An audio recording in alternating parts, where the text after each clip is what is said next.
right. We're going to make first-party data sexy. Right. I just made a COVID test sexy. All right, nice. 4 minutes. All right. So the discussion around here is the first-party imperative. I'm always interested in hype versus reality, fact versus fiction. Is this a big deal? Isn't it a big deal? So why don't we just start with that? We've been talking for 2.5 days about the importance of first-party data in light of the erosion of third-party identifiers. Is this important? Should we be talking about this? How important is it? I'll start with you, Rob. Yeah, so I definitely think it's important. There is a lot of hype to it, but I think it's an important part of like building your business in today's environment is to strengthen that connection with the consumer.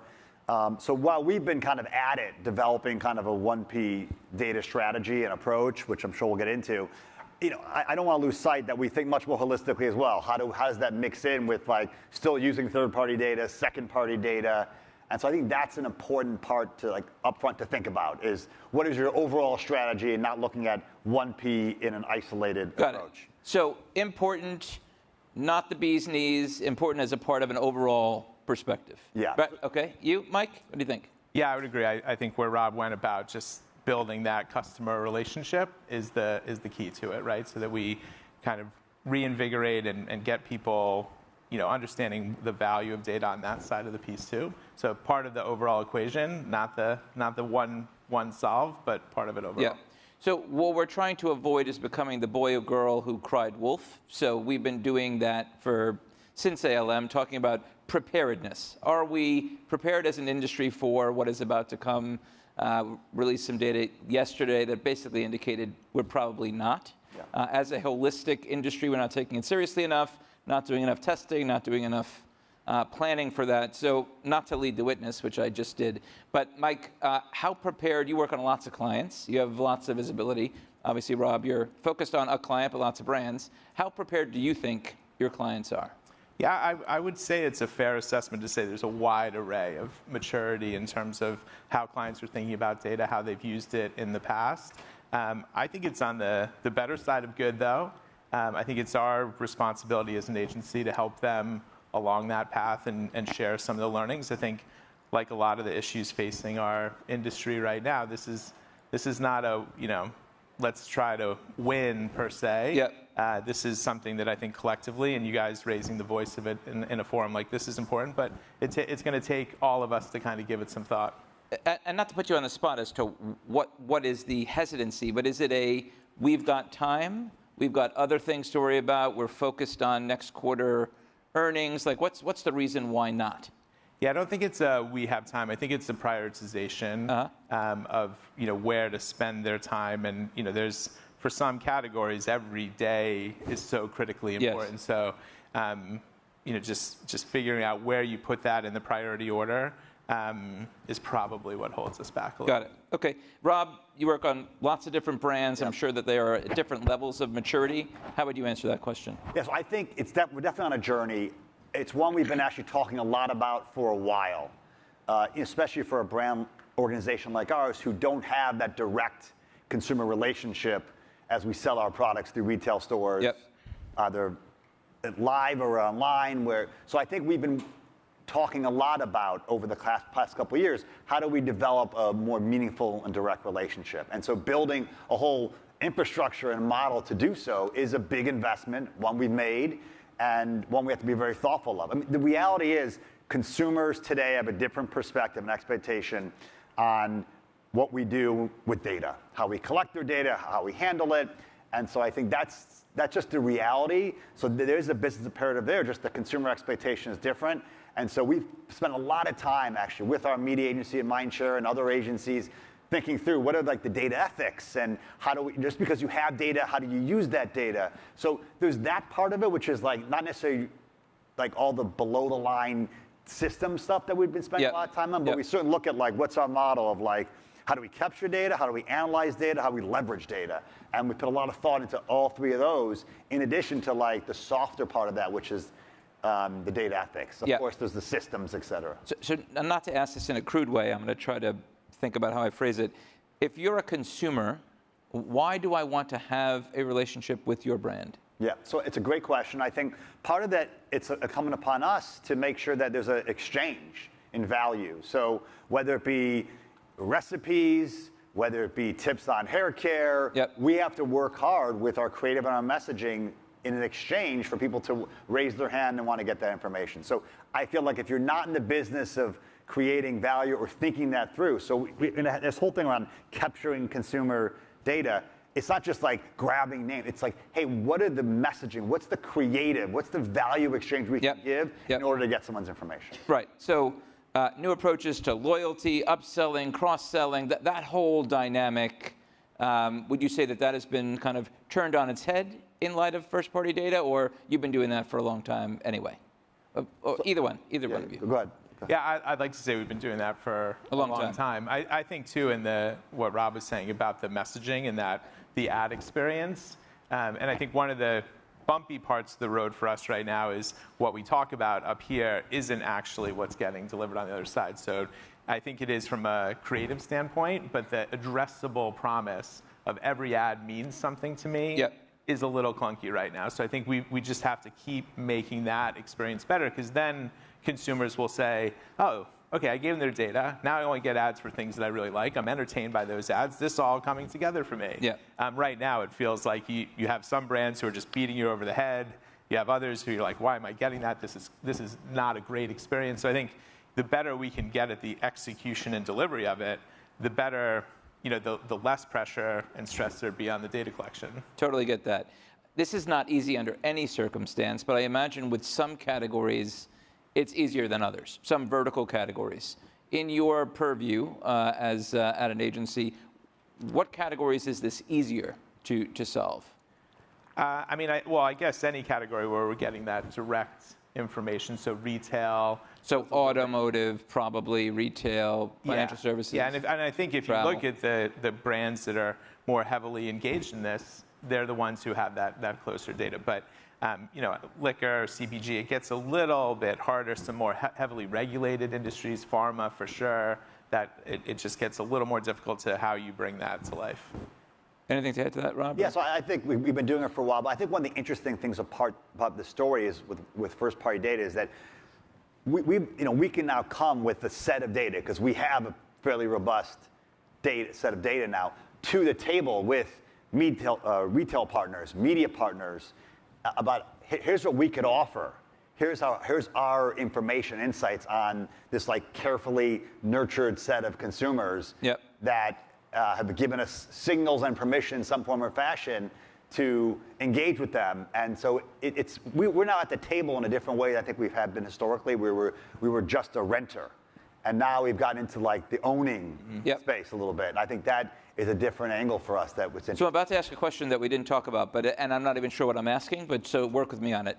Do you have alpha brands? So do you create brands to figure this out for you as kind of like the leading indicator of how some of your more established brands should be going to market? Does that make sense? Yeah, no, I think I get. We don't necessarily create brands just for that. No. But we certainly have brands that are more easily engageable through some of these first-party data capture. And actually, every brand is experimenting, piloting. And we've been doing that for a couple of years now. And certainly, I think the last 12 to 18 months, we've accelerated our focus on 1P data capture. And to your point about this kind of imperative, business imperative, it's coming. And so we need to be prepared. And it's, and I think, so there's some brands who maybe lean into that more than others, but I think we have a portfolio from ice cream to hair care to vitamins, and I think they're all have to stand on their own. We have an enterprise, but they've got to stand on their own, so they're all playing. All right, Mike, talk to me about some of your partnerships or tools that are helping you and your clients kind of figure out this new world. Yeah, what I'd point to selfishly is just around how we've onboarded the Merkle data and been able to build direct partnerships with, lots of different providers in that space. It provides on the media sales side. On the media sales side, on the supply side, and just the ability to use that data, target certain audiences, get the information back, and kind of optimize in real time. So I think that for us, that's been the most critical thing and something that's really helped our clients be able to activate. And again, the optimization piece is the best part of it, that we're in real time being able to move that money around. And hopefully, as we get a supply side that's more interoperable, that becomes a lot easier across all channels. So you've been doing that for some time. When I was on the agency side, you were operating that as well. Has it gotten to the place where it's, I wouldn't say on autopilot, but I mean, what's the next frontier of that? I mean, I wouldn't say it's on autopilot. Yeah, It's a constant conversation with every partner, with every client. And Part of negotiations. Yeah, absolutely. I think what I was saying before a little bit is, it's real. I wouldn't even say it's about what's next. I think we can still do a lot in what is current to make it better. I think if we started to overhype ourselves and say, yeah, we solved this, let's move on. Yeah. I don't think we're there yet. We've got some great case studies, but we don't have a holistic, everybody's on board, we're moving this forward. Got it. Okay. And you, Rob, what about tools and partnerships? Yeah, I think, so we're partnering with a number of players across measurement, identifiers, you name that space, and we're digging in there. It was funny when you said, like, what's next? I was like, we got to get stable here. We got to get to now, and then we can It's a now thing. I mean, it's the imperative, right? So I think, again, the exciting part is we're all kind of in this together. I think part of the approach we're taking, especially around measurement, is like, we talk a lot about the IAB and over the last 2.5 days, is how do we really coalesce around more of a consistent set of protocols, standards that we can all engage with? And I think that's a big part of like just using first-party data. I think there's a lot of fear you're hearing all these data breaches and people are so scared. And I think that, we need to work through just some basic ways for us to engage with our data that everyone's comfortable with. Forget about like what's next. I think that's the first step. And then that gets into like measurement identifiers, all those things. Are we in a paradox of choice? Is there just too much stuff out there? I mean, there's no shortage of companies, products, offerings. When does it shrink? When do we get to consolidation? Is there too much noise out in the market, I guess is the question. Mike? Yeah, I guess I'll take it in the second part of what you said. I think there'll be some consolidation. In what time horizon? Soon. Okay. Let's go soon. That's very specific. Yeah, I just think it has to happen. And I think, one of the things that I have noticed, which is reassuring, is this conversation 3 years ago, there's one guy in the room who knew what you're talking about. And now you've got more than half the room knows what you're talking about. And I think every channel and discipline is starting to say, how does that impact me? What's the impact there? So that is really important. I think you can make some mistakes, and no offense to all the companies out there, but there's so many, and so many are good at individual things, that if you just focus on that and say, they're great at this, you've forgotten 6 things they can't do. So I think we will see some of that consolidation, which will create a more robust and safe practice for us. Got it. Let's talk about structurally, how is this impacting you as an organization? How did Unilever tackle this structurally in terms of talent and people? Yeah, so I think a couple parts. One is it's getting the right people and processes in place. Like that is such a fundamental part. And it's not just Unilever, it's all the agency partners we work with. So if I just think about like Mindshare, or we use ARC for our shopper marketing agency, if I just think about how we are, the conversations we have with them today and the people today in the room versus the people like a year ago or 24 months ago pre-COVID is very different. So I think structure people is key. I think both at the agency and internally. And I think the other part is, what is the brand strategy? So why am I collecting data? What am I going to do with this data? Like the days of just grabbing data and like pitting up CRM stuff, I think that's over because it's expensive. It's like, where are you? And I think you made a joke about this in one of the previous, is like finding data in your system somewhere. We be much more focused now. And the brands have to have a data strategy. And not only to capture it, but how to analyze it, how to leverage it. And again, ice cream is different than Dove hair care. And so that's a big part. I think so there's the people and then the capabilities that go into the brands. And then of course there's like the industry. We obviously see ourselves as a major industry player and trying to set the tone and establish ways of working. So we're out there trying to like establish consistency, working with agencies and third parties. And then I think the last part for us is walking the talk. So making sure that like we're here with the strategy and we're setting like industry standards and we're like we're delivering and buying and planning on like places that are safe and appropriate and following appropriate data rules. Got it. I'm not going to ask you the same question because I want to ask another one. I've got 2 left, and we've got 5 minutes. Good Lord, time flies. I ask in almost every one of my interview questions for someone I'm about to hire this question, so I'm not interviewing you for a position, but I'm going to ask it anyway. What in this space, we'll say the first-party data space, in your mind is overhyped?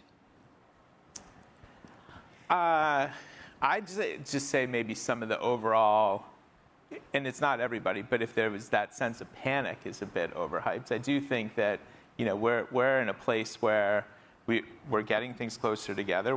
We've got more people who understand what's going on. So we do have some clients who come in a little hair on fire. I got to solve this today. And I think that if you can roll that back, and because if you solve it today, you'll do something wrong. Like this is not a one-day strategy. So I think I'd like to downplay some of the panic or hype or those articles. Better do this today. So hair on fire is probably a little overhyped. We don't have any hair. No, exactly. So nothing to be on fire. What's overhyped? Yeah, so I love that question. I think you're spot on. You're hired. All right, go ahead. I think with the idea of the hype and like the hair on fire, I'm going to take a different tack, which is the purity of what we think the first-party data is, and the signals that we get, which we think are so perfect. So it's not the nirvana. I mean, I think about just your own behavior, especially some of the terrible ad products that are out there. You're clicking on things that you don't mean to click on. All of a sudden, there's someone somewhere being like, Rob Master clicked on this, and that's a signal, and now we got to rally our whole business around as an accidental click. Or by the way, like I tried like a vegan diet for 3 weeks. I'm eating Big Macs like a month later. Like these signals are like points in time. People are so much more dynamic, and this idea that like first-party data and the signal and we're going to have this nirvana, I think, is totally overhyped. The exactness does not exist. We are much more dynamic than I think sometimes just looking at the data will tell you. Were you going to say something to that? I think it's so true. I mean, if you talk to your friends and peer set and family, like, hey, when you get that notice on Apple, do you click it or you don't? I don't know. Sometimes I do. Sometimes I don't. Oh, I'm so annoyed because I tried to hit the X, but it hit yes. So that's a great point about it's not a clean. All right, you're both hired. Awesome. Last question. We've been asking this to a couple of panels, but next year in ALM, we're going to Marco Island. We're going to be in Florida. You guys are invited. That's real? That's real? That's real. So the question I want to ask you is a bold prediction for the industry in this space in the coming year. Bold prediction. I'm going to totally cheat. You're going to be mad. What do you mean? It's a little off the data topic, okay. But I think this is so important for this room. If we're still sitting here a year from now talking about the talent issue, that my bold prediction is that it's not so much a prediction, it's a flare that says if we don't solve that, and I think you could tie it into this, like it is about the right talent too, and we have to broaden the way that we recruit, we have to think of different people to bring into the industry, we have to be more appealing, more diversity, all of those things. So my flag and not my prediction is that if we don't solve that, we're going to be in a tough spot. And again, that goes in the category of this is an industry issue, not an agency issue, a client issue, anybody. It's all of us. And we have to collectively really think about how we promote that. And Rob and I were just joking about teaching college classes. And he's doing it, and I'm aspirationally wanting to do it. But I think that we need to do these things to build the pipeline. Yeah, I mean, sorry to cheat. No, it's okay, and it's obviously not first-party data related, but still very important. And we've been talking about it all week. And we completely agree with you. We can do so much as a trade association. We're doing stuff, but it's incumbent upon all of us to reach out to universities. We had a board meeting on Monday morning, which feels like 2 weeks ago, where we talked about it doesn't have to be someone in a university. I mean, there's nothing that says someone has to have a college education to get into this business. We want people to be inspired. We want them to opt into this space. Totally get that. Now, if Rob could be a better panelist and answer a question that's related to this topic, that would be good. So I think it's a good answer, but I'm going to go with the rules here. That's all right. I think actually a big, bold prediction. But I do think the first-party data space, as it really gets out there, will bring a bunch of different people together. I wouldn't be surprised if we see consortiums, even more so of people that you wouldn't necessarily expect to be together, sharing information, creating an identity graph that allows advertisers to buy in, and share in clean room environments their own first-party data. Whether it be retail, traditional media, digital media, publishers. I think that's a safe bet, actually. Yeah. I think we're going to be surprised by some of the players who like join up and say, especially because there's still like this duopoly or triopoly that exists. I think you're going to see some other people kind of team up together to engage. Strange bedfellows was one other area that we were going to talk about, yes. but we have clearly run out of time. But I just want to thank both of you for a very, very good, potent conversation. Thanks for joining us. Thanks for being here at ALM. Yeah, and thank you to all for listening. Appreciate it. Thanks, David. All right.